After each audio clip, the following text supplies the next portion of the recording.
축복합니다. 오늘 이 시간 우리가 함께 공부할 과는 육과인데요. 어느새 우리가 절반 정도 공부를 하고 있습니다. 자, 육과인데요. 우리 오늘 육과를 하기 전에 제가 이런 생각이 조금 들었어요. 우리 지금까지 지나온 제목들, 우리가 육과의 제목을 읽기 전에 지금까지 어떤 제목으로 우리가 공부하고 왔나 생각나세요?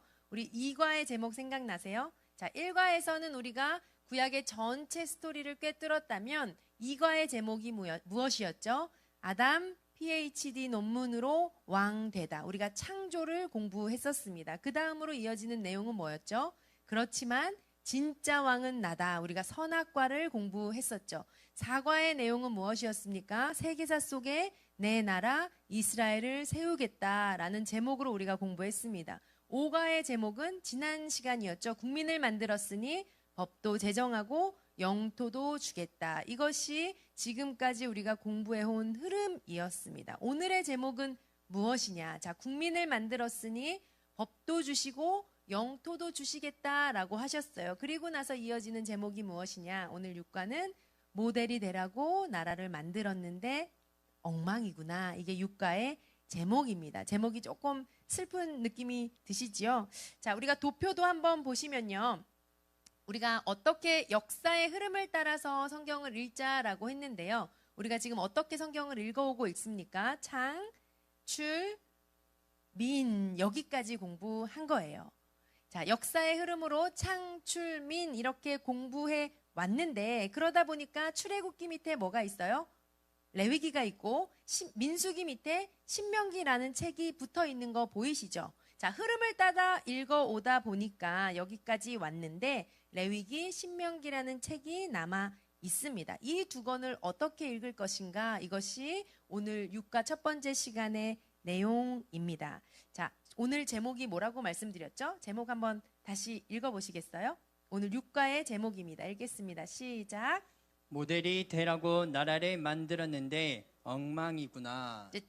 엉망이구나. 네, 오늘 6과의 제목입니다. 화면 한번 보시면요. 오늘 6과의 제목이고요. 성경 범위는 어떻게 들어가냐면요. 자, 레위기와 또 신명기, 여호수아, 사사기까지인데요. 오늘은 우리가 레위기, 신명기 그리고 중요한 가나안 종교에 대해서 한번 살펴보도록 하겠습니다. 오늘의 포인트는요. 두 가지를 우리가 공부할 텐데요. 먼저 첫 번째는 레위기와 신명기의 중요사항 알기, 그리고 두 번째는 가나안 종교에 대해서 알아보는 것, 이것이 오늘의 아주 중요한 공부 내용입니다. 워크북 보시면요. 85페이지에 우리 스카치 테이프 있거든요. 지난 시간과 이번 시간을 이어주는 스카치 테이프인데요. 오늘은 이렇게 조금 훑어보시면 아시겠지만 스카치 테이프의 내용이 어마어마하게 깁니다. 이 내용이 엄청 긴데요. 이 긴 내용을 통해서 말하고 싶은 것이 무엇인가 제가 조금 설명하면서 또 함께 읽으면서 오늘 공부의 방향성을 잘 생각해 보면서 우리가 따라오셨으면 좋겠습니다. 워크북 있으신 분은 85페이지, 또 없으신 분은 화면을 보시면서 우리가 스카치 테이프 제가 조금 설명하면서 읽도록 하겠습니다. 자, 지난주 우리는 역사의 스토리 흐름을 따고 창출, 민까지 공부했습니다. 자, 백성들은 지금 어디에 앉아 있지요? 민수기까지 와보니까 백성들은 지금 어디에 앉아 있어요? 모압 평지에 앉아 있습니다. 노종 모세는 떠나고요. 이제 우리는 누구를 따라서? 여호수아를 따라서 요단강을 건너 가나안을 정복해야 하는 시점을 눈앞에 두고 있습니다. 자, 가나안 땅에 들어가기 바로 직전인 지금 이 상황에서 우리는 레위기와 신명기라는 책을 공부하려고 해요. 왜 그럴까? 지금까지 성경을 읽으면서 우리 대부분은 어떤 책에 넘어졌냐면 레위기라는 책에 걸려서 넘어졌어요. 왜 그러냐? 어렵거든요. 오늘을 살아가는 우리에게 21세기 감각으로, 현실 감각으로 다가오지 않기 때문에요. 그런데 그게 아니라는 거예요. 우리가 지금 어디에 있죠? 모압 평지에 앉아 있는데 이 모압 평지에서 레위기를 읽으면 읽어진다라는 거예요. 그래서 우리가 창세기, 출애굽기, 민수기 다음에 바로 레위기와 신명기를 공부하는 것입니다. 자, 우리가 레위기를 잘 읽기 위하여 또 신명기를 잘 읽기 위하여 우리가 먼저 질문을 하나 던져야 하는데요. 두 가지 질문입니다. 첫 번째 질문은 무엇이냐? 하나님은 가나안 땅이라는 우리가 들어갈 땅, 이 땅에 대한 정보를 주신 적이 있으신가? 이게 첫 번째 질문이고요. 두 번째 질문은 무엇이냐? 그렇다면 왜 들어가서 가나안 백성들을 다 죽이라고 하실까? 이 질문에 대한 답을 주는 책이 바로 레위기와 신명기라는 책입니다. 다시 한번 말씀드리면 레위기와 신명기가 하는 일이 뭐다? 정보를 주는 일이다. 이 질문에 대한 답을 준다라는 거죠. 우리 이 다음 내용 화면 한번 보시면서 같이 한번 읽었으면 좋겠습니다. 자, 읽겠습니다. 시작. 한 한 번도 번도 가보지 않은 나라를 갈 때는 반드시 정보를 갖고 갑니다. 연구해 보고 갑니다. 그냥 가는 사람은 없습니다. 그런데 창출 민의 끝 모압 평지에 와 있는 이스라엘 백성들이야말로 한 번도 들어가 보지 않은 외국 땅으로 지금 막 들어가야 할 판이거든요. 자, 이들은 정보를 손에 들고 있는가? 하나님께서 주신 적이 있으신가? 네, 주셨다는 겁니다. 그 정보가 레위기, 신명기라는 거예요. 우리 그렇게 보자는 거예요. 사실 이 정보의 필요성에 대해 그 누구보다 마음을 쓰시는 분은 하나님이셨습니다. 이 정보가 없으면 어떻게 그들이 들어가서 정착할 수 있겠습니까? 그래서 하나님은 미리미리 마련해 놓으셨습니다. 레위기는 출애굽기 상황에서 시내산에서 쓰여진 책입니다. 시내산에서 쓰여진 책이지만 그 내용은 시내산에서 해야 할 일들이 거의 아닙니다. 이제 들어가서 살아야 할 땅, 가나안을 염두에 둔 정보이지 이제 곧 떠날 시내산이나 광야에서 살아가기 위한 정보가 아니었다 이 말이지요. 사실 애굽에서 나온 1세대는 실제로 사용하지 못한 조항이 너무 많습니다. 그들은 광야에서 죽었기 때문입니다. 네, 계속해서 한번 들어보세요. 앞으로 올 2세대, 지금 모압 평지에 앉아있는 2세대뿐만 아니라 3세대, 4세대 계속해서 시간이 흐르면서 가나안 땅에 살아갈 후손들에게는 이 정보가 2세대뿐만 아니라 계속 필요한 정보였다라는 거죠. 그래서 하나님의 작전은 이랬습니다. 일단 오고 오는 레위 지파 후손들이 먼저 잘 연구해라. 그래서 오고 오는 후손들에게도 잘 가르쳐서 지킬 수 있게 해라. 이 정보를 맡는 역할 누가 해라? 레위 지파가 해라라고 맡기셨다라는 거죠. 오죽하면 모세와 아론에게 말씀하셨겠어요. 출애굽 상황부터 아론이 등장하는 이유가 그것 때문이라는 거죠. 지도자 모세에게만 말씀하신 것이 아니라 말 교육을 잘하는 아론을 모세에게 붙이셨습니다. 앞으로도 계속 레위 지파들은 말 교육하라는 것이었습니다. 이 사실을 모세가 살았을 당시에 한번 적용해서 생각해 봅시다. 첫 번째로 누가 제일 먼저 이 정보를 읽고 연구해야 했을까요? 지금 모압 평지 앞에 앉아 있는 광야 2세대예요. 왜냐하면 모세가 생각했을 때 이들은 당장 이제 들어가야 되잖아요. 그렇기 때문에 그들 먼저 배우고 알아야 했기 때문입니다. 자, 당장 그들은 가나안 땅의 지리적인 것, 자연 환경적인 것, 또 문화적, 종교적 정보를 알아야 하지 않겠어요? 모른다면 어떻게 가나안에 들어가서 살 수가 있겠어요? 정보가 없는데. 하나님은 그래서 기록의 승부를 거셨습니다. 사람은 잠깐 있다 사라지지만 기록은 오래오래 남잖아요. 오고 오는 다음 세대에게 계속 이어져 가야만 이스라엘이 세계 역사 속에서 제사장 나라가 될 수 있었습니다. 그래야 하나님의 나라의 목적을 이루는 것입니다. 그렇다면 교육이라는 건 생명이라는 거죠. 그래서 기록으로 교육 내용을 남겨야 했습니다. 그 교과서 정보가 바로 레위기고 당장 어떻게 살아가야 하는가 그 노하우를 요약한 책이 신명기 설교라는 거죠. 자, 모세 없이 가나안 땅에 들어가야 하는 광야 2세대. 이 상황에서 하나님께서는 모세를 통해서 그들에게 무엇을 가르치기 원하셨는가? 바로 하나님께서 이 나라를 왜 세우셨는가 였습니다. 우리 화면 보시면서 같이 한번 또 읽도록 하겠습니다. 하나님께서 가르쳐주고 싶으셨던 거 바로 읽겠습니다. 시작. 두 가지였습니다. 정체성과 사명입니다. 그들은 아브라함의 후손으로 구원받은 하나님의 백성이며 그 백성은 세상 나라에 들어가서 제사장 백성으로서 사명을 감당해야 한다는 것이었습니다. 이것을 광야 2세대 입장이 되어 구체적으로 적용해 봅시다. 그들은 어떻게 해서 모압 평지에 와 있게 되었으며 앞으로 요단강을 건너가면 무엇을 하며 살아야 하는 백성인가를 알아야 했습니다. 왜 고생하며 아브라함 때부터 여기까지 온 것인가? 왜 이 독특한 백성이 생긴 것인가? 가나안을 정복해야 하는 사명 때문이라는 것을 알아야 했습니다. 자, 2세대가 지나가고 그리고 나서 3세대, 4세대가 태어나도 그들이 계속 알아야 하는 게 뭐예요? 똑같은 내용이에요. 마찬가지였어요. 성경 목록으로 치면요.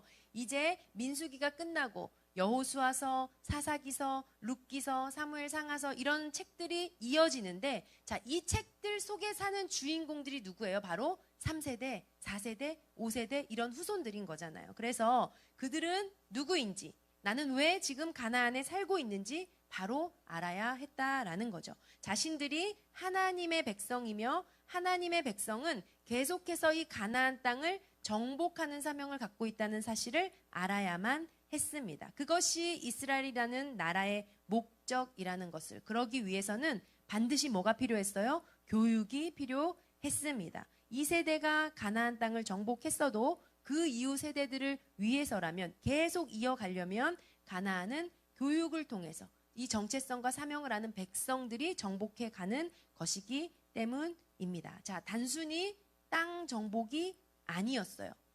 하나님의 나라가 하나님의 복으로 정복하는 정복을 이야기합니다. 즉 세상 나라를 하나님의 복으로 정복한다는 것은 세상 나라와 문화와 종교 사상을 뽑아내고 그곳에 하나님의 문화와 진리를 심는다는 것을 의미합니다. 즉 가나안 땅에 들어가서 그들 문화에 섞이지 말고 오히려 그것을 정복해서 하나님 나라의 깃발을 꽂아야 합니다. 우리 지금까지 쭉 흘러오는 관점 뭐였죠? 셋계열은 가인계열과 섞이면 돼요? 안 돼요? 안 된다고 했습니다. 셋계열은 가인계열을 정복해야 한다. 하나님 나라는 세상 나라를 정복해야 한다. 이 관점 기억나시죠?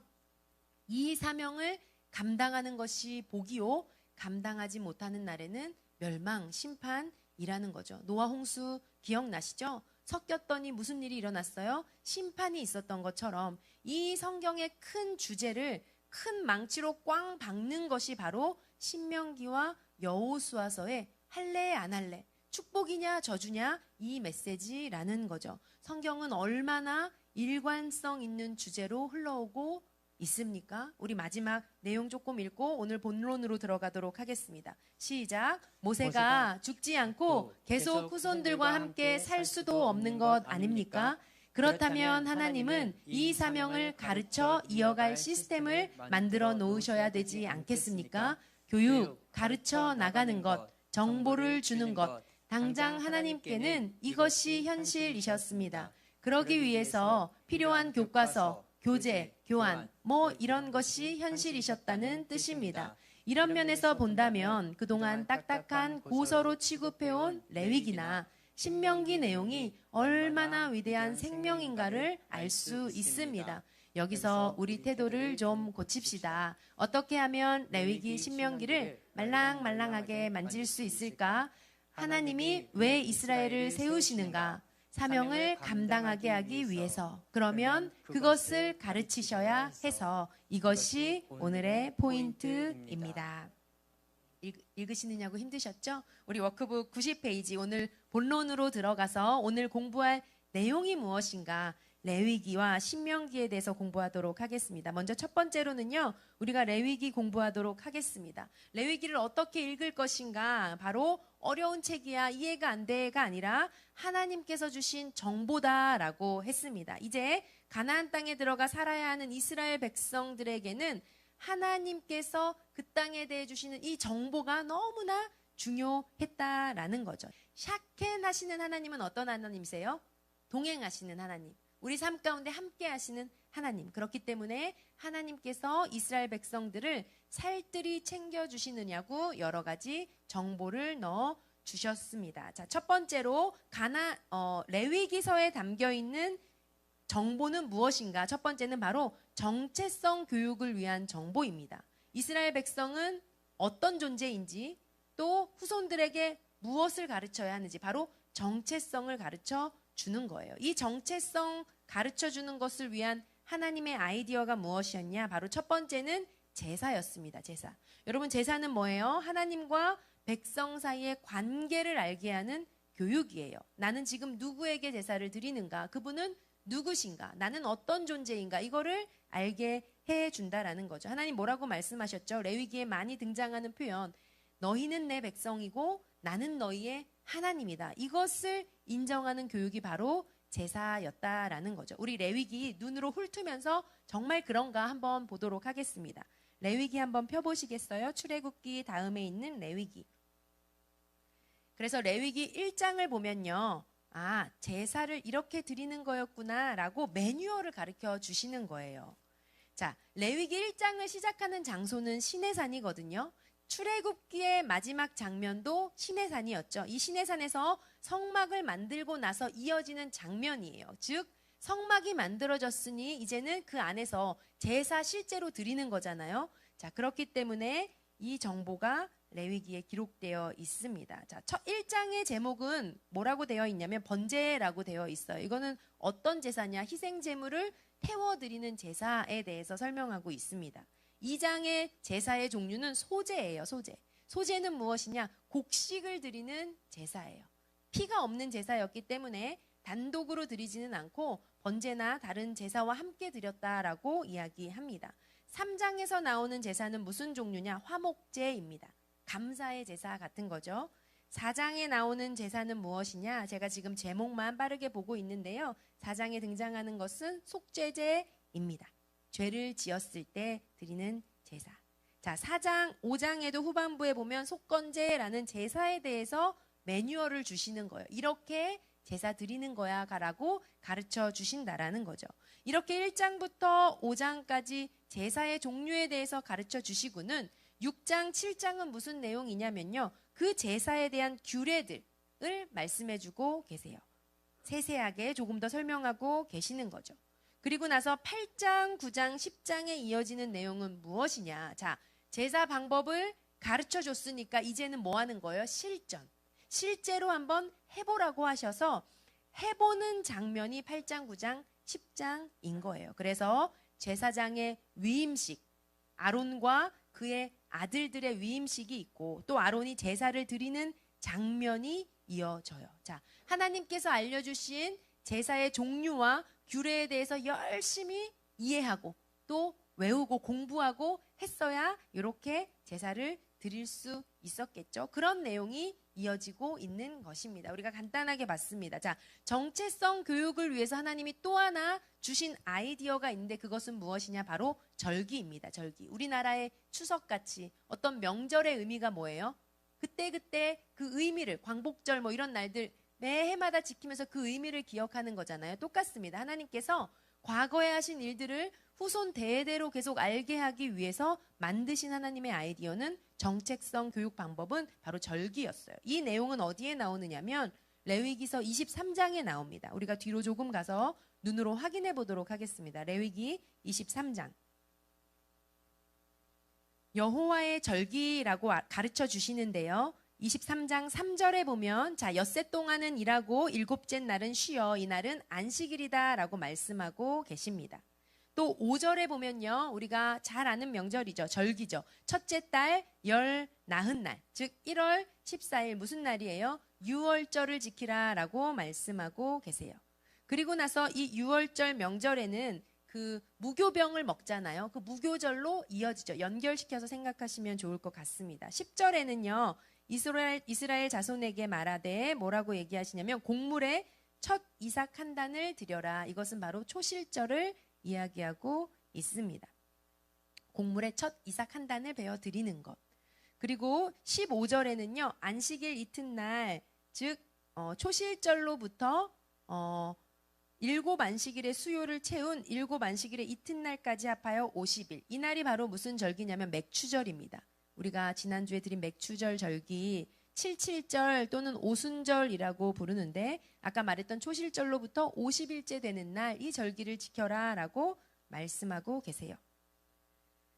그 다음으로 말씀해 주시는 절기는 23장 24절에 보면요. 일곱째 달 그 첫날, 즉 7월 1일이죠. 나팔절에 대해서 나오고요. 27절은 일곱째 달 열흘날, 즉 7월 10일이죠. 이날은 속죄일이다라고 말씀하고 계세요. 그리고 마지막으로 23장 34절에 보면요. 일곱째 달 15날은 초막절이니 라고 나옵니다. 이 초막절은 장막절, 수장절이라고 해서 8일 동안 지키는 절기에 대해서 말씀하고 계십니다. 자, 하나님의 백성이 자신이 누구인지를 알고 하나님과의 관계를 아는 그 교육의 아이디어가 무엇이었냐? 바로 제사와 절기였다. 너희는 내 백성이야. 나는 너희의 하나님이야. 이것을 교육하시는 거죠. 자, 그렇다면 한번 생각해 볼 것은 우리가 그렇게 제사 드리고 절기 지키면서 하나님은 우리의 하나님이세요 한다면 이 하나님은 우리의 그 제사와 절기 지키는 것을 받기만 하시는 분이신가? 아니라는 거죠. 제사 받으시는 하나님께서는요, 하나님의 백성들을 살펴주시는가? 돌봐주시는가? 대답은 예스라는 거죠. 왜 그렇죠? 샤켄하시는 하나님, 내재하시는 하나님, 이스라엘의 백성들을 살뜰히 챙겨주신다. 그 내용이 또 레위기에 기록되어 있습니다. 두 번째는 뭐냐면요. 어떤 정보가 담겨 있느냐. 바로 먹고 사는 문제에 내가 가르쳐 줄게. 먹고 사는 것에 대한 정보를 주고 계십니다. 그것은 바로 이스라엘 백성들의 의식주를 살피시는 거예요. 이 내용은 레위기 11장에 기록되어 있습니다. 우리 11장 가서 한번 보도록 하겠습니다. 자, 레위기에 어떤 정보들이 들어있냐 우리가 지금 왔다 갔다 하면서 조금 보고 있는데요. 11장에 보면은 먹고 사는 것 하나님이 정보를 주고 계세요.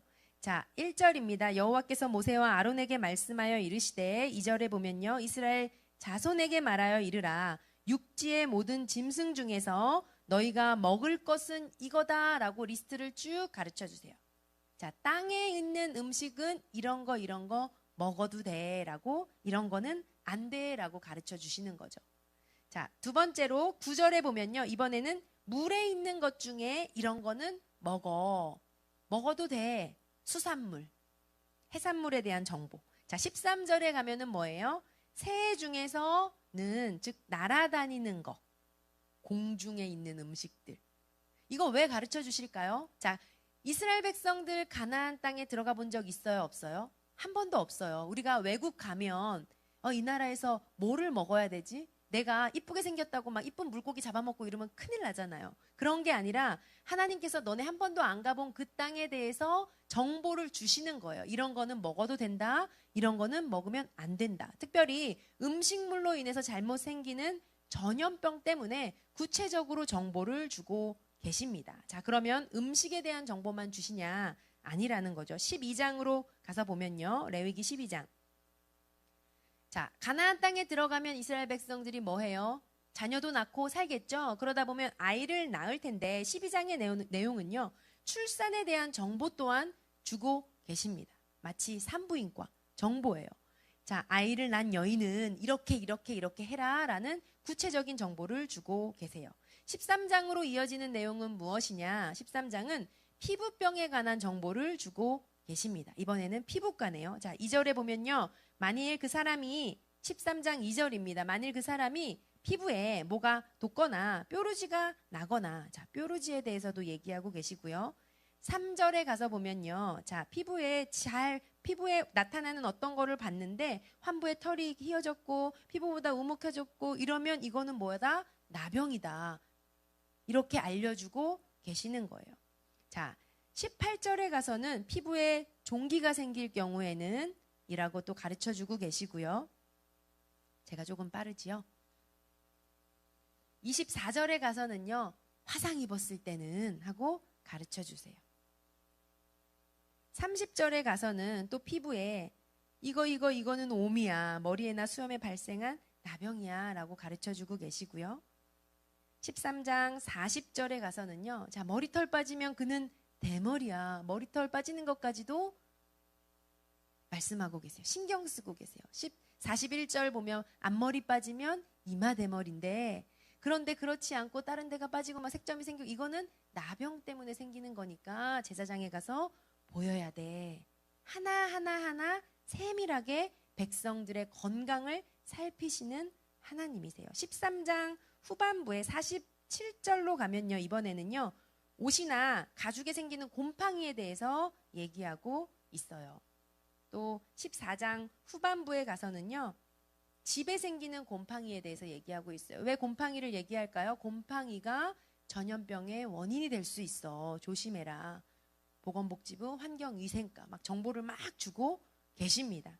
자, 15장에 와서는 무슨 내용이냐? 몸에 유출병이 있을 경우에 대해서 말씀해 주세요. 자, 남녀의 생식 질환에 대한 어떤 질병, 산부인과, 비뇨기과 이런 정보를 막 주시는 거예요. 자, 여인이 유출을 할 때는 이렇게 해. 이런 정보들. 자, 먹거리도 챙겨주시죠. 건강도 챙겨주시죠. 질병에 대한 정보도 하나하나 알려주시는 친절한 하나님. 자, 이런 일 있으면 누구에게 보이라고 하셨어요? 레위인에게 보이라라고 말씀하셨습니다. 자, 레위인이 제사 지내는 방법도 알아야 하고 이런 것도 다 알아야 하고 무척 바빴겠네요. 자, 3번으로 가도록 하겠습니다. 자, 그러면 우리가 지금 본 것들, 제사와 절기 이런 거는 하나님과 인간 사이의 관계에 대해서 하나님이 정보를 주셨다면 이제는 가나안 땅에 들어가서 이스라엘 백성들이 살 때 사람과 사람 사이의 법도 필요하잖아요. 그런 정보를 주셨냐? 자, 하나님과의 관계뿐만 아니라 사람과 사람 사이에 살아갈 법도 주셨냐? 예스, 그 법도 주셨다. 그 정보도 주셨다. 그 내용은 어디에 나와 있느냐? 레위기 24장, 25장에 나와 있습니다. 24장은요, 사람 사이에 생긴 법. 만약에 싸웠을 경우에, 뭔가 싸움이 일어났을 경우에 이렇게 해라는 법을 자세하게 말씀해 주고 계시고요.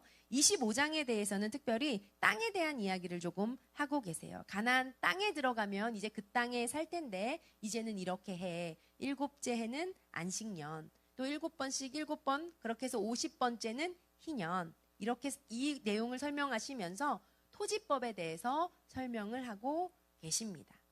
자, 레위기는요, 어떻게 보면 뭘 알 수 있느냐? 아, 이스라엘 백성들을 너무나 세밀하게, 세세하게 챙기시는 하나님이시네. 하나님이 정말 사랑의 하나님이시네. 라는 것을 우리가 알 수 있어요. 그런데 질문을 하나 던져보기 원합니다. 아까 두 번째 질문인데요. 우리 화면 한번 보시면요. 우리가 이런 질문 던졌었는데요. 첫 번째, 가나안 땅에 대한 정보 주신 적 있는가? 주셨다라는 거죠. 우리가 확인했습니다. 그럼 두 번째로, 왜 가나안 백성들은 죽이라고 하셨는가? 이유가 무엇인가? 이거에 대한 이유 또한 레위기에 담겨 있습니다. 한번 생각해 보세요. 이스라엘 백성 잘 살아, 들어가서 잘 살아야 돼 하면서 막 이런 정보 다 주시는데, 그런데 왜 그 땅에 살고 있는 가나안 백성들은 죽이라고 하시는가? 이스라엘 백성만 잘 살면 되고 그들은 죽여도 되는 사람인가? 우리 이상한 생각이 들 수 있잖아요. 하나님은 사랑의 하나님이신데 왜 여기서는 안 사랑의 하나님이야? 이런 생각이 들 수 있죠. 자, 왜 가나안 땅에 들어가서 정복하라고 하시는지, 가나안의 자연 환경에 대한 정보만 주신 것이 아니라 사회 환경, 그 사람들의 삶의 모습 또한 레위기 정보에 담겨 있습니다. 그것이 무엇이냐? 레위기 18장인데요. 우리 화면을 한번 보도록 하겠습니다. 워크북 91페이지에 있는 자, 가나안 사회 환경에 대한 정보, 우리가 조금 보기 원하는데요. 자, 1절에서 5절까지 또 24절에서 30절까지 보도록 하겠습니다. 하나님이 이스라엘 백성들에게 말씀하시는 거. 1절, 주께서 모세에게 말씀하셨다. 2절 한번 보시면요. 너는 이스라엘 자손에게 말해서 그들에게 이렇게 얘기해라. 내가 주 너의 하나님이다 라고 말씀하세요. 3절 보시면요. 너희는 이제 너희가 살았던 그 이집트 땅도 아니고 앞으로 들어갈 가나안 땅도 아니고 그런 풍속 절대 따르지 마라. 너희는 그들이 사는 방식 따르지 마라. 왜 그러냐? 4절, 너희는 내가 명한 법도를 따르고 내가 세운 규례를 따라 살아야 해. 왜 그렇습니까? 나는 너희의 하나님이잖아. 우리 언약한 너희는 내 백성이잖아. 5절입니다. 너희는 내가 세운 규례, 내가 명한 법도 그것을 지켜야 돼. 이것을 지키기만 하면 그 사람이 살 수 있다. 나는 주다. 나는 하나님이다. 엄청 강조하고 계세요. 어떤 말을 강조하고 계세요? 내가 너희의 하나님이야. 신약으로 표현하면 내가 너의 아버지야. 내 명령, 내 법도 내 규례대로 살아야 해. 이걸 엄청 강조하고 계시다는 거죠. 그러면 24절 한번 보도록 하겠습니다. 중간의 내용을 조금 건너뛰어서 자, 위에서 말한 건 조금 이따 볼 텐데, 자, 이런 것들 너네들 어떤 거 하나라도 저지르면 이거는 스스로 더럽히는 일이야. 그런 일이 없도록 해라. 그렇게 되면 내가 너희 앞에서 쫓아낼 민족들, 즉 가나안 종족들, 그런 짓 하다가 바로 지금 더럽혀져서 쫓겨나는 거거든 이라고 얘기하시는 거예요. 25절 따라서 그 땅이 더럽게 되었기 때문에 나는 그 악한 땅을 지금 벌하는 것이고 그 땅의 거주자들을 토해내게 하는 것이다. 26절 그렇기 때문에 너희들은 내가 세운 규례, 내가 명한 법도 잘 지켜서 역겨운 짓 그런 거 하나도 범하지 말고 살아라 라고 얘기하고 계세요. 27절 또 뭐라고 말씀하시냐. 너희보다 그 땅에 살았던 그 사람들, 가나안 종족들이죠. 이 역겨운 모든 짓 다 했어. 그래서 그 땅을 더럽히고 말았어 라고 말씀하십니다. 28절 그렇게 너희가 그 땅을 더럽히면 나도 너희를 토해낼 수밖에 없다. 이 가나안 백성들처럼. 그렇기 때문에 29절 누구든지 이 위에서 말한 역겨운 짓 하지 말아라. 그러면 그런 사람하고는 관계를 끊어야 한다. 마지막 30절 뭐라고 말씀하십니까? 내가 지키라고 한 것을 꼭 지켜서 그 앞전에 살던 그들처럼 역겨운 풍습 가운데 아무것도 따라가지 하지 말고 스스로 더럽히지 말아라. 내가 주 너희의 하나님이다 라고 말씀하고 계십니다. 자, 그렇다면 그 가나안 땅에서 도대체 무슨 일이 일어났길래 하나님 이렇게 간절하게 마치 부탁을 하시듯이 절대 그러면 안 돼 라고 얘기하고 계실까요? 너희들 내 법도와 규례 꼭 지켜야 돼. 사명 감당해야 돼 라고 계속해서 강조하고 계시잖아요. 자, 그들의 구체적인 사회의 상이 무엇이었냐? 살아가는 모습이 무엇이었냐? 우리가 중간에 생략되었던 레위기의 그 중간 부분 6절에서 23절까지를 보도록 하겠습니다. 이것이 바로 우리가 가나안 종교를 알기 위한 본문인데요. 워크북 92페이지 또 화면 보시면 우리가 레위기 18장 6절에서 23절까지 그 중간에 생략됐던 부분을 우리가 조금 보도록 하겠습니다. 6절입니다. 자, 너희 가운데 어느 누구도 가까운 살부치에게 접근하여 그 몸을 범하면 안 된다. 나는 주다라고 얘기하고 계세요. 7절에는 너는 내 아버지의 몸이나 마찬가지인 어머니의 몸을 범하면 안 된다. 좀 이상하죠? 이상한 내용이 심각하죠? 8절에 보면요. 너는 아버지가 데리고 사는 여자의 몸을 범하면 안 된다. 아버지 몸과 마찬가지이기 때문에 그러면 안 돼. 9절이에요. 너는 누이의 몸을 범하면 안 된다. 아버지의 딸이든 어머니의 딸이든 그 여자의 몸을 범하면 안 돼 라고 얘기하시죠. 10절은요. 내 아들이 낳은 딸, 내 딸이 낳은 딸 누구예요? 손주. 그 딸을 범하면 안 된다. 11절 너는 아버지가 데리고 사는 여자 또는 그 아버지가 낳은 딸을 범하면 안 된다라고 얘기하세요. 12절 아버지의 누이 즉 고모. 13절 어머니의 형제 이모. 가까운 살부치 몸을 범하면 안 된다. 14절 아버지의 형제 곧 삼촌이 데리고 사는 여자.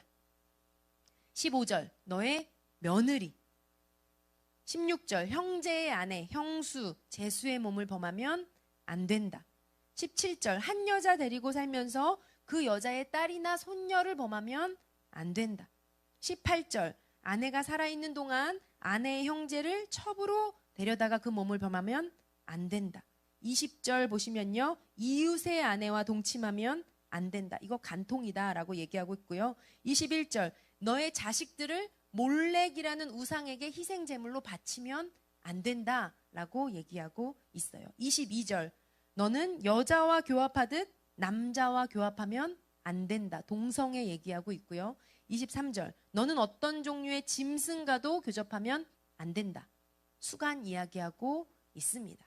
이상하죠? 왜 성경에 이런 이야기가 있을까? 상식적으로 너무나 이해가 안 되는 이 이야기. 어떻게 이모, 고모, 형제, 딸, 손녀 이런 얘기가 나오는 것일까? 그런데 한번 생각해 보세요. 이런 이야기.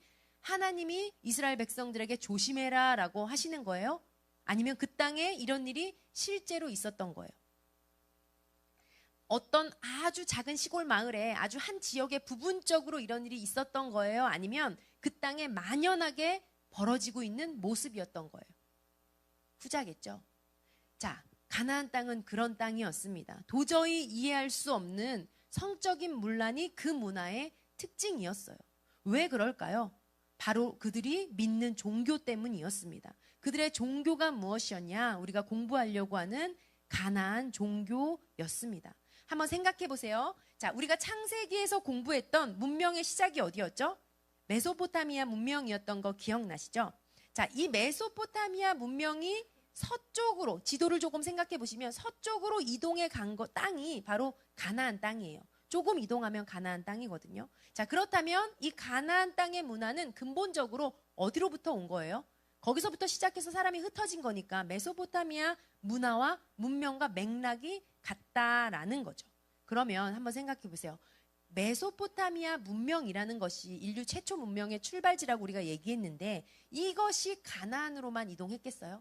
이 문화가? 아니죠. 세계 지도를 놓고 한번 생각해 보면, 자, 서쪽으로 가면 가나안이고 여기서 좀 더 내려가면 어떤 나라가 있는 거예요? 이집트가 있잖아요. 서남쪽으로 가면 이집트로 흘러간 거예요. 그래서 이집트 문명. 이것이 위로 서북쪽으로 올라가면 어디예요? 그리스 그리고 유럽 지역이 되는 거고, 이 메소포타미아 문명이 동쪽으로 가면 인더스 문명이 되는 거고, 더 동쪽으로 가면 중국의 황하 문명을 만들어낸 거죠. 자, 그렇다면 메소포타미아, 이집트, 인더스, 황하 문명, 가나안 땅 다 뭐예요? 맥락은 똑같다라는 거예요. 그런데 메소포타미아 문명이 뭐예요? 그 근원이 어디에 있어요?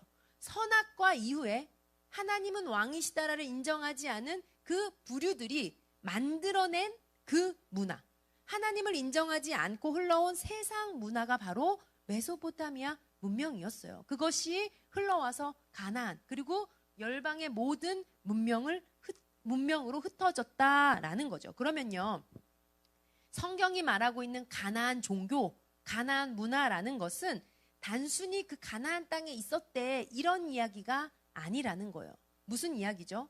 곧 온 세계에 퍼진 세상 문화가 무엇인지를 대표로 보여주는 것이 바로 가나안 땅, 가나안 종교였다라는 거예요. 그 세상 종교의 핵심으로 등장하는 성경에서 말하고 있는 이름이 바로 바알과 아세라였다라는 거죠. 자, 가나안이라는 것은, 그 가나안 종교라는 것은 가나안 땅만의 종교를 의미하는 것이 아니라 세상 종교의 대표 개념이다. 왜냐하면 성경이 중국, 인도, 이집트 뭐 이런 다른 역사를 언급하지 않고 있는 것은 구속 역사를 이루기 위해서 아브라함을 부르셔서 지시할 땅으로 가라고 하셔서 그 땅을 사용하시기 때문에 그것이 배경이 된 것이지, 결국 가나안 문화는 무엇이다? 세상 문화를 상징하고 있다라는 거죠. 가인 계열, 셋 계열, 세상 나라, 하나님 나라. 이제 이 하나님 나라가 가나안 땅이라는 세상 나라에 들어가서 정복해야 하는 사명을 가지고 있는데, 이 레위기 18장에서 하나님께서는 그 땅 사람들이 살고 있는 모습을 가르쳐 주고 계신 거예요. 가나안 종교가 무엇인지, 하나님을 거부한 인류 문명이 만들어낸 신이 도대체 무엇이냐, 우리가 지금부터 공부해 보도록 하겠습니다. 가나안 종교입니다. 자, 가나안 그 주변 지역에 섬기고 있던 신들은 이런 신들이었어요. 바알, 다곤, 그모스, 몰록, 아세라, 아스타롯, 이런 이름으로 성경에 이제 이방 종교가 등장합니다. 그런데 어떤 개념이냐? 바로 뭐 남신, 여신 이런 개념이에요. 왜 이 사람들이 남신, 여신 이런 개념으로 신을 만들었을까? 자, 동물이 암수가 맺어져서 새끼를 낳죠. 새끼를 많이 낳는 것을 보고 그 생산 원리로 신을 만들어냈습니다. 즉 뭐가 필요한 거예요? 새끼가 필요하다라는 건 번식하는 거, 풍요로운 거, 다산, 잘 먹고 잘 사는 것, 이게 필요한데 그것을 위해 만들어낸 신이 무엇이다? 바로 남신, 여신이라는 거예요. 자, 바알과 아스타롯 무엇이냐? 바알은 남신이에요. 태양을 상징하고 뭐 비를 주관한다라고 믿었습니다. 여신은 아세라, 아스다롯, 이름 부르는 이름만 다르지 똑같은 여신이에요. 창조와 번식을 주관한다라고 생각했어요. 우리나라도 이런 남신, 여신 개념 있잖아요. 어떤 마을 같은 데 들어가면 뭐 서 있죠? 마을 입구 같은데 천하대장군, 지하여장군 뭐 이런 개념 있잖아요. 왜 꼭 남자, 여자여야 돼요? 이 남신과 여신의 교합으로 하나됨으로 인해서 뭐가 태어나요?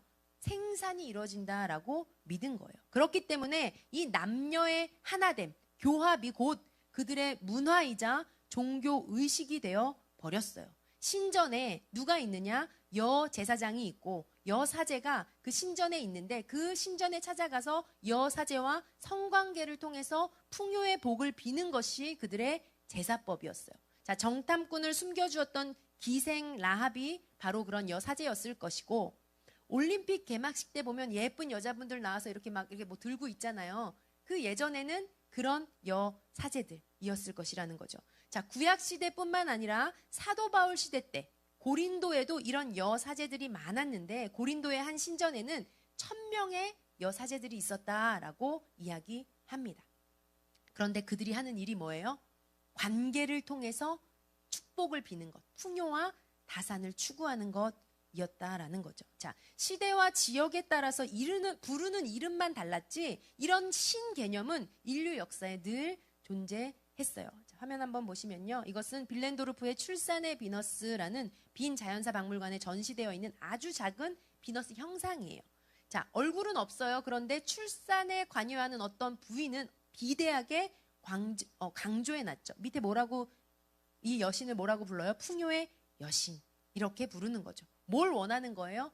풍요, 다산, 번식을 원한다라는 거예요. 자, 인도의 겐지스 강이에요. 겐지스 강은 그들이 신입니다. 신. 자, 노아 홍수 이후에 사람들이 우주 만물이 무섭다라는 것을 알았어요. 그렇기 때문에 여기저기에도 다 우주 만물의 신을 갖다 붙여요. 그래서 강도 신이고 비도 신이고 태양신, 번개신, 뭐 이거를 뭐라고 하느냐? 정령 숭배 사상이라고 해요. 모든 것에 다 깃들어져 있다. 신이. 모든 물체에 신이 있다. 그런데 정령 숭배 사상 중에 최고 신이 있다라고 생각하는데 그게 바로 무엇이냐면 태양신이에요. 태양신. 이 태양신은 세계 많은 거의 모든 대부분의 민족에 존재해요. 이집트의 파라오라는 것도 태양신이고요. 불교의 석가모니 시타르타는 뭐예요? 태양신의 아들이라는 말이에요. 우리나라도 단군 신화의 환웅 있죠? 하늘에서 왔다. 태양과 관계되어 있어요. 왜 이 태양과 이런 신 개념, 최고 신 개념이 연결되어 있을까요? 태양은 어때요? 매일 뜨고 떠 있고 지고, 그런데 없어지지 않아. 다음날 또 떠. 이게 뭐죠? 불멸을 상징하잖아요. 죽지 않잖아요. 죽고 싶지 않은 이 마음을 투영시킨 거죠. 태양은 영원해. 힌두교의 신도 뜨고 머물고 지고 여기서 나왔고, 이것이 윤회사상, 돌고 돌고 돌고 범신론적 순환 논리, 이게 다 태양으로부터 온 사상이라는 거죠. 아까 보여드렸던 겐지스강, 여기가 그들의 이 강이 그들의 신이라고 했는데, 우리가 봤을 때는 이게 다 신전이에요. 우리가 봤을 때는 얼마나 물이 더러워 보여요. 그런데 그 사람들은 이 물이 신성한 물이에요. 그렇기 때문에 지금 보이세요? 여기 시신을 화장하기 전에 메고 오는 거예요. 뭐 하려고? 이 성수에다가 발을 담가야 돼요. 그 다음에 화장을 해야 되는 거예요. 자, 그리고 태운 후에는 또 어떻게 할까요? 여기다 뿌려야죠. 돌려보내줘야 되는 거죠. 그런데 이 물이 또 성수라고 해서 저쪽 밑에는 여자들이 와가지고 또 막 세수하고 있고, 누구는 또 목욕하고 있고, 그렇게 하고 있어요. 무엇이 이걸 가능하게 하는 거죠? 그들의 종교, 신성애라고 믿는 것 때문에. 자, 21세기인 오늘날, 여기 한번 보도록 하겠습니다. 자, 여기 화장하는 거예요. 이렇게 강가에서 태우고, 여기 이렇게 막 태우면 화력도 약한데 잘 타지 않겠죠. 이렇게 태워가지고 이 시신을 또 어떻게 해요?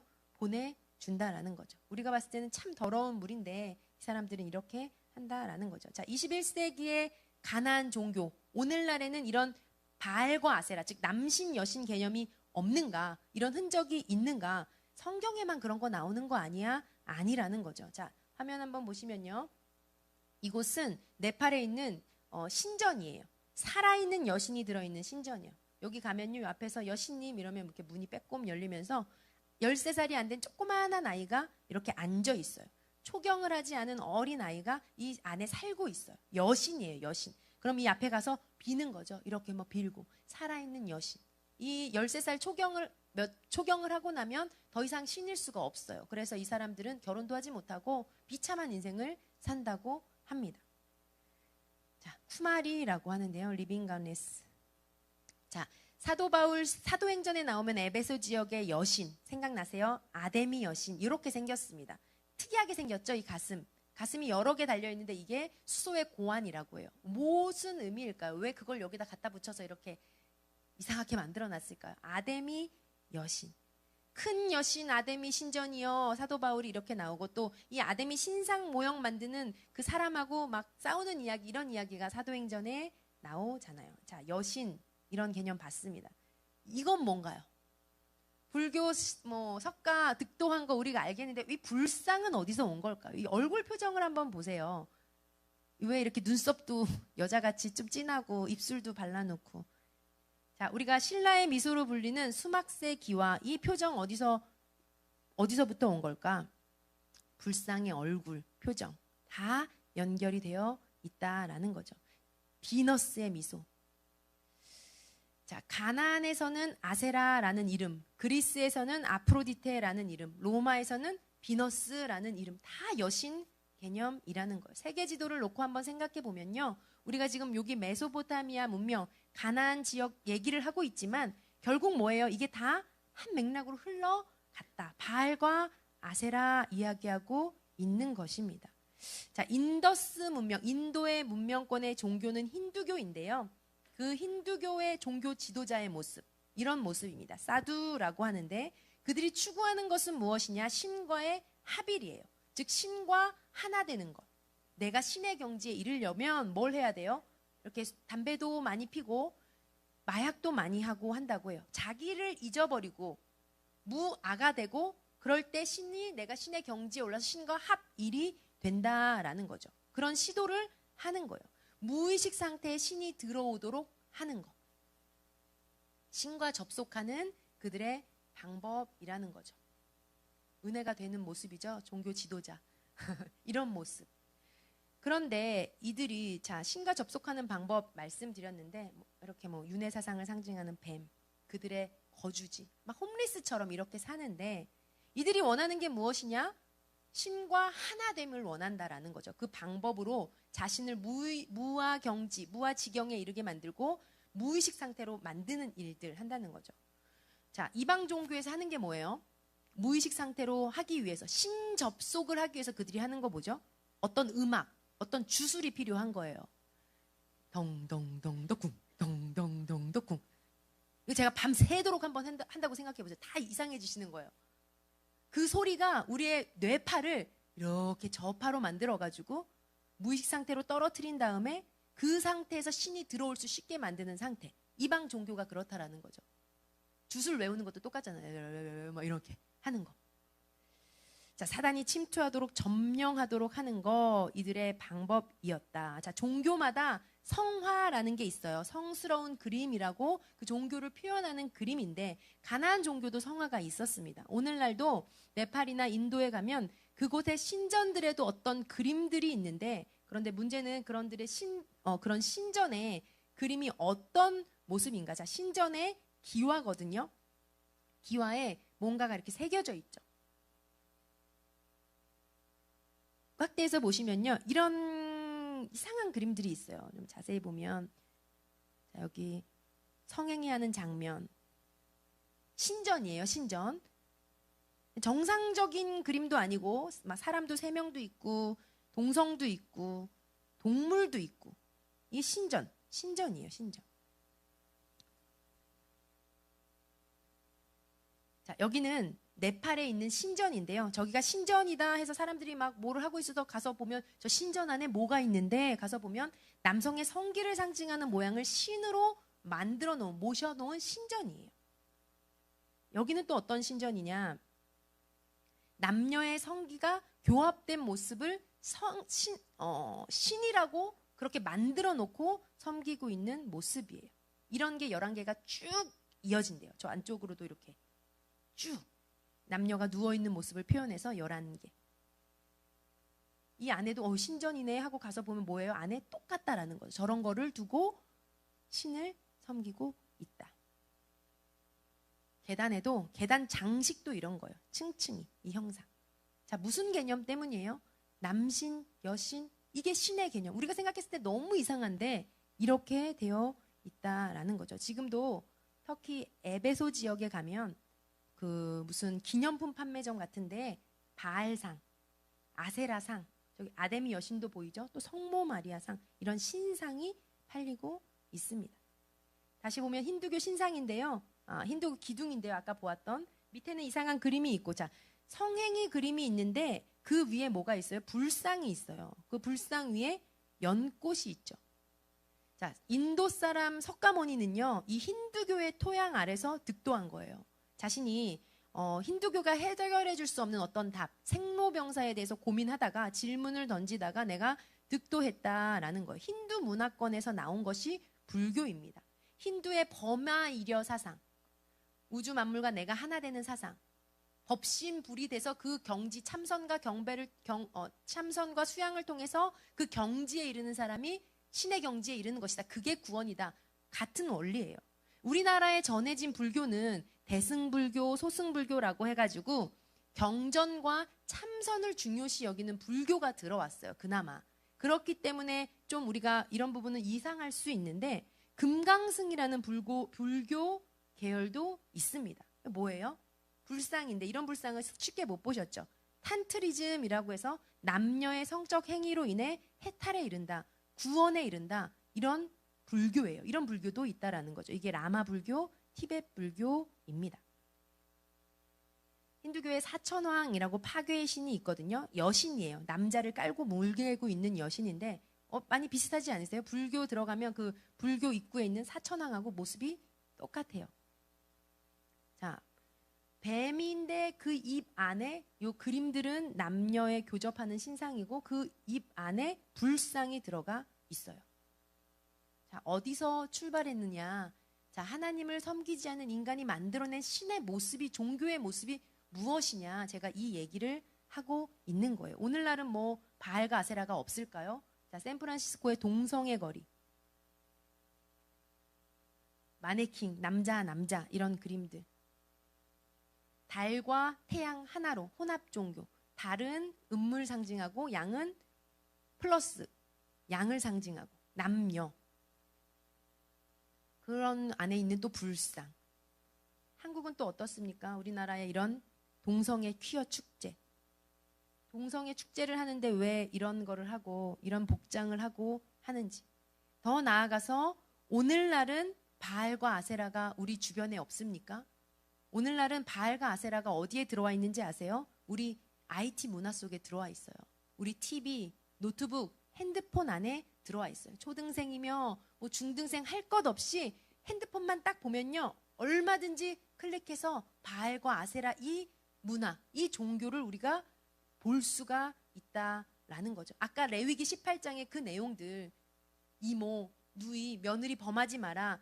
사실 TV 아니면 어떤 영화, 19금 영화들의 제목으로 오늘날 사용되고 있어요.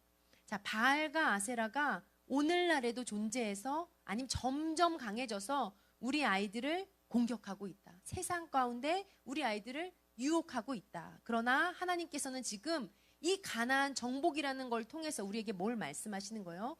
우리도 오늘날에 이 바알과 아세라를 정복해라. 하나님 나라 백성으로 그 문화에 섞이는 것이 아니라, 타협하는 것이 아니라 그 문화를 우리가 오히려 정복해라 라고 말씀하십니다.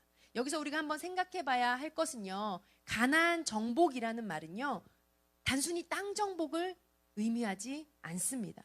땅만 정복해 들어가서 땅 차지해 이런 의미가 아니라 우리가 지금 쭉 보았던 이들의 종교, 이들의 사상, 이들의 문화를 정복하는 전쟁이었어요. 적당히 섞이고 적당히 타협해서 같이 좀 살지 뭐 사이좋게 이런 내용, 이런 개념이 아니라는 거죠. 왜냐하면 그렇다가는 그들 문화에 오히려 역습을 당해버리기 때문입니다. 이스라엘 백성이 가나안을 정복해야 했듯이 이 개념 우리도 오늘날 연장해서 생각해 본다면 우리도 또한 정복해야 할 대상이 있다라는 거죠. 하나님께서는 이스라엘 백성들에게 이 레위기서에 보면 뭘 계속 말씀하시냐? 거룩해라, 성결해라 라고 말씀하세요. 오늘 우리에게도 그렇게 말씀하고 계시는 줄로 믿습니다. 우리가 레위기를 읽을 때 오늘 세상을 바라보시면서도 또 홍일하게 너희들은 그렇게 살지 마라. 너희는 내 백성이잖아. 이제 세상 문화와 종교를 내쫓고 너희가 점령해야 된다. 정복해야 된다라고 말씀하시는 하나님의 그 요구가, 그 마음이 우리 가운데 전해지기를 예수님의 이름으로 축복합니다. 레위기 읽으실 수 있겠죠? 읽으실 수 있겠죠? 정보에 대해서 우리가 봤습니다. 자, 그러면 우리 워크북 94페이지인데요.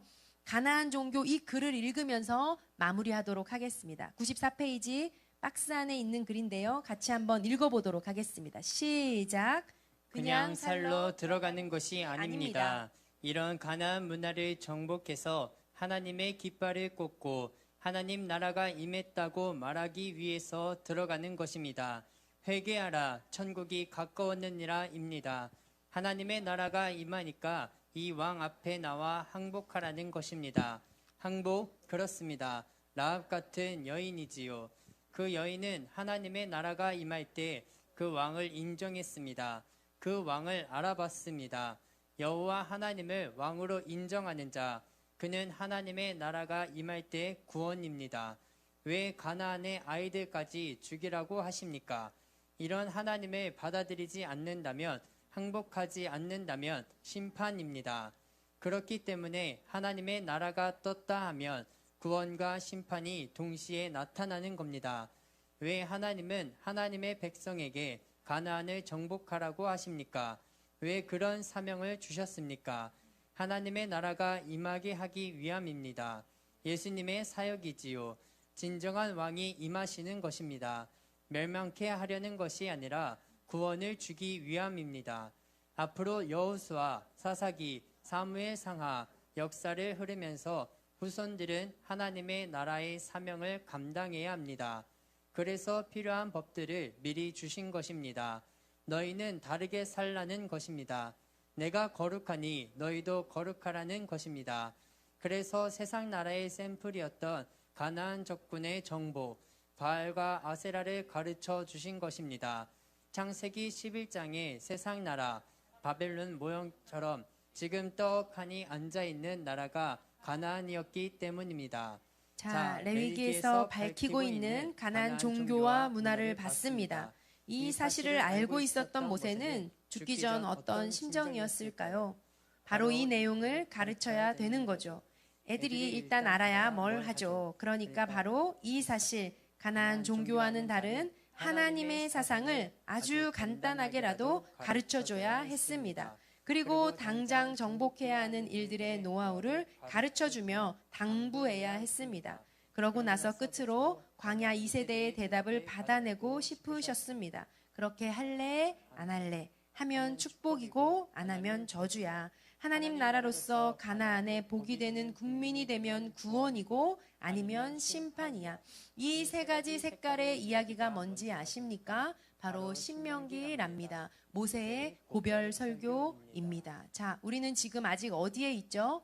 모압 평지에 앉아 있습니다. 우리가 레위기를 확인하였고 또 한 권이 책이 남았는데 바로 신명기라는 책입니다. 지도 한번 보시면요. 우리가 지금 어디 있어요? 이 모압 평지에서 이 요단 동편 땅 분배해주고 여전히 앉아 있는 거예요. 자, 모세는 광야 2세대에게 이 정보를 주면서 마지막 설교를 한 셈인 거죠. 모세의 입장이라면 무슨 말이 하고 싶을까요?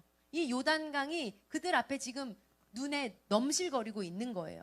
이때 이 강만 건너면 가나안 땅인 이때 모세는 무슨 말을 하고 싶은 것일까? 신명이라는 말은요. 다시 새롭게 주신 계명이다라는 뜻이에요. 그런데 갑자기 어디서 새로 튀어나온 내용이 아니라 출애굽기, 레위기, 민수기 속에 있었던 그 하나님이 주셨던 계명들, 그것을 다시 요약해서 마치 요점 정리처럼 해서 준 내용이 바로 신명기예요. 우리가 지금 모압 평지에 앉아 있는 광야 2세대, 그리고 그들을 이끌어야 할 여호수아, 그들에게는 얼마나 실제적인 정보이자 중요한 내용이었겠어요. 그래서 우리는 지금 이 모압 평지에서 한 권 더 바로 신명기를 읽으려고 합니다. 워크북 95페이지 보면요. 신명기는 간단히 지나가게 되어 있어요. 첫 번째로는 어떤 내용이냐? 세 가지로 나눌 수 있는데요. 첫 번째는 최근까지의 역사를 요점 정리한 게 1장부터 3장까지의 내용이에요. 자, 신명기 전체 중에 1장부터 3장은 모압 평지까지 오게 된 길을 누가? 모세가 회상하고 있는 거예요. 이것을 듣는 사람은 누구예요? 바로 광야 2세대였죠. 자, 1장 3절 보도록 하겠습니다. 모세는 어떻게 지금 역사를 회고하고 있나? 1장 3절 보시면요.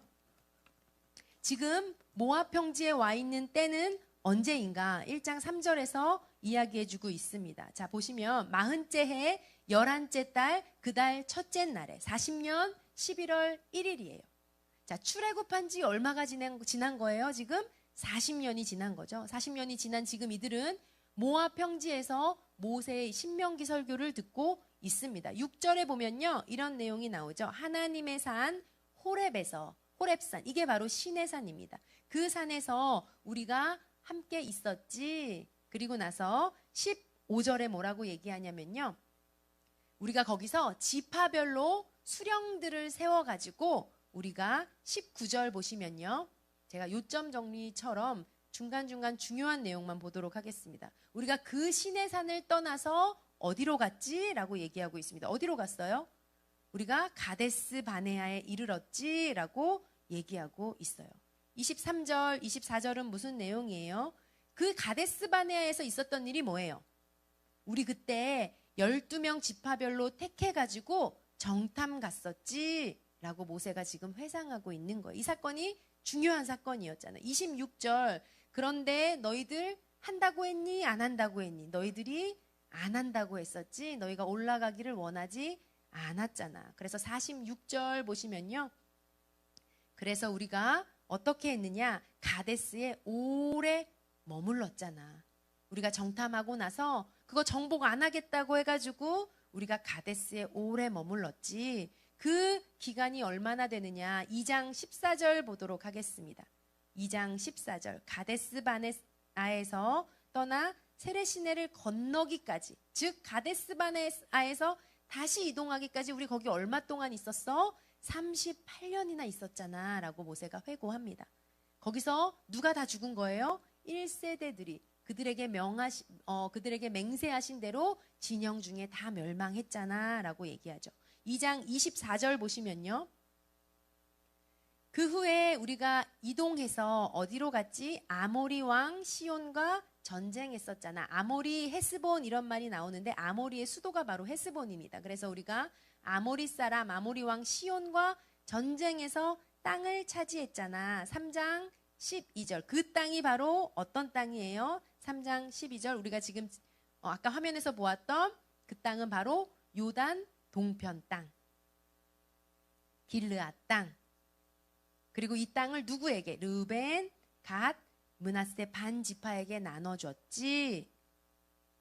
그리고 3장 26절, 27절. 모세는 요단을 건너지 못하기 때문에 자, 여호수아를 후임으로 세우고 그에게 바통을 넘기는 장면, 여기까지가 과거 역사부터 모압 평지에 와 있는 역사까지를 기록하고 있습니다. 자, 그러면 그 다음에 이어지는 우리 여기까지 왔지라고 한 다음에 모세가 하고 싶은 이야기는 무엇일까요? 2번, 이제 앞으로 점령할 가나안 땅에 들어가서 지켜야 할 규례들을 요점 정리해주고 있는 거예요. 이 내용이 신명기의 대부분을 차지하고 있는 4장에서 26장까지의 내용입니다. 모세의 설교 내용이 무엇이었냐? 지켜야 할 규례들에 대한 요약본.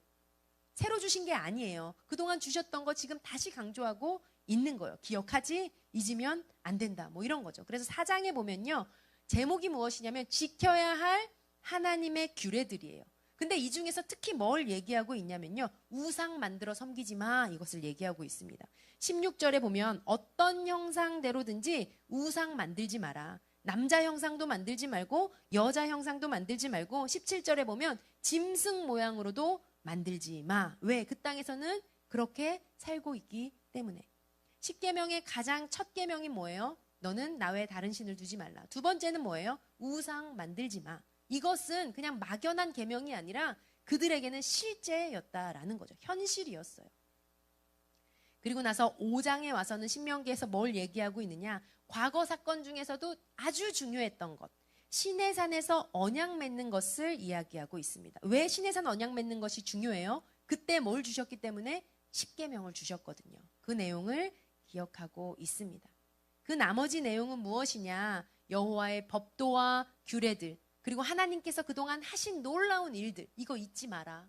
우리 하나님은 어떤 분이신지 잊지 마라. 이런 거예요. 그리고 가나안 왜 입성하는지 알지?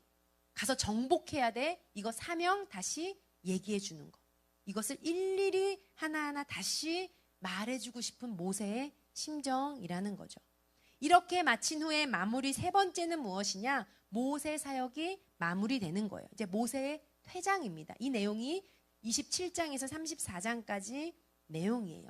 자, 모세는 마지막으로 무슨 이야기를 하고 싶은가? 자, 얘들아, 규례들, 지켜야 할 법들 다 들었지? 그럼 이제 결단해. 이제 나랑 약속하자라고 얘기하는 거예요. 뭐라고 약속하는 거예요?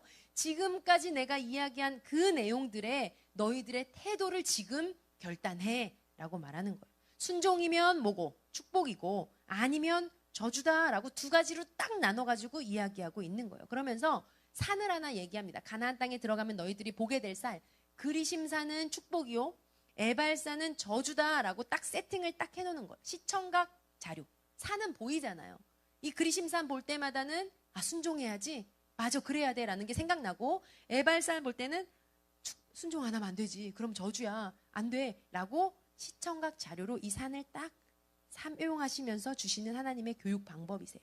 마치 선악과 앞에서 너희들 어떻게 반응할래? 하나님 왕이시다 인정할래 안 할래? 마치 이것 같아요. 그래서 27장에 보면요, 요단강을 건넌 후에 그리심산에 쓰고 에발산 앞에 쓰는 내용이 나오고, 28장은 정확하게 순종하면 받는 복, 불순종하면 받는 저주, 이것에 대해서 기록하고 있습니다. 그리고 29장은 모세가 뭐라고 얘기하는 줄 아세요? 우리 여기서 약속하자, 언약하자. 이것이 바로 모압 언약입니다. 자, 시내산 언약 누구랑 했어요? 광야 몇 세대? 1세대랑 했었어요. 오늘 이 모압 언약은 누구랑 하는 거예요? 광야 2세대와 하는 언약입니다. 들어가기 전에 모세가 다시 한번 우리 언약하자. 그리고 여호수아를 후임으로 세우고 32장 모세의 노래, 33장 모세의 마지막 이스라엘 백성들을 향한 축복, 그리고 34장 모세의 죽음으로 신명기는 마무리됩니다. 인생의 막을 내리면서 성경에서 사라지는 모세의 오경 중 마지막 권인 신명기였습니다. 우리는 이 모압 평지에서 모세를 묻고 이제는 여호수아와 함께 요단강을 건너 가나안 땅으로 들어가는 것입니다. 이번 주 함께 읽을 성경은요, 레위기와 신명기입니다. 정보 그리고 모세의 마무리를 생각하면서 읽으셨으면 좋겠고요. 다음 주에 우리가 읽을 이어지는 성경은 여호수아서입니다. 화면 한번 보시면요, 이제는 모세는 이곳에 묵고 누구와 함께 가는 거예요? 여호수아와 함께 이 강을 건너서 이제 땅을 정복하는 거. 이게 여호수아서의 내용이에요. 그렇기 때문에 창출, 민수 이렇게 연결되는 거고요. 다음 시간 여호수아서 1장을 딱 펴면 이스라엘 백성들과 여호수아가 이 요단강을 바라보며 서 있습니다. 우리 그 내용은 다음 주에 확인해 보도록 하겠습니다. 오늘 많은 내용을 공부하셨는데요. 우리 이 시간 기도하고 마치도록 하겠습니다. 우리가 많은 내용을 보았지만 오늘 한번 생각해 보아야 할 것은 하나님께서 가나안 종교를 통해서 우리에게 말씀하시고 보여주시는 내용입니다. 여러분, 가나안 종교, 그 땅이 섬기고 있는 바알과 아세라 생각하면 그 땅이 그런 땅이었나 보다 라고 정도로만 우리가 생각하지만, 우리가 하나님의 마음을 가지고 생각해 본다면 지금 모세가 그 땅을 밟을 광야 2세대를 향해서 절절하게 신명기를 썼던 것처럼 오늘도 바알과 아세라가 판치는 세상 속에 살아가고 있는 우리를 보며 하나님께서는 그 절절한 마음으로 우리를 향해 이 신명기의 말씀을 그대로 하고 계실 것 같습니다. 너희들 정복해야 한다. 타협하고 그리고 섞이고 적당히 섞여서 이 정도는 해도 돼. 이게 아니라 하나님의 말씀 앞에, 하나님의 법례와 규례 앞에 너희들이 철저히 거룩하고 성결하여 구분된 백성이기를 나는 원한다. 나는 너희의 하나님이다. 내가 거룩하니 너희도 거룩하라 라고 우리에게 절절하게 말씀하시는 것 같습니다. 우리가 레위기와 신명기 말씀, 성경 말씀을 읽을 때 모세의 마음을 넘어 하나님의 그 마음이 우리 가운데 깊이 전달되기를 예수님의 이름으로 축복합니다. 이 말씀을 읽으면서 오늘날도 역시 이 세상 가운데 살아가는 우리는 어떻게 살아가야 하는가? 하나님 나에게 무엇을 원하시고 무엇을 요구하시는가? 그 말씀이 깨달아져 주님 앞에 두 손을 들고 찬양하며 주님 제가 사명을 감당하겠습니다. 제가 세상을 정복하겠습니다. 이 고백이 우리 심령 가운데 터져 나오기를 예수님의 이름으로 축복합니다. 우리 그런 마음으로 성경 읽게 해달라고, 그런 마음이 우리 가운데 부어지게 해달라고 이 시간 우리가 주여 한번 부르짖고 주님 앞에 기도하며 나아갑시다.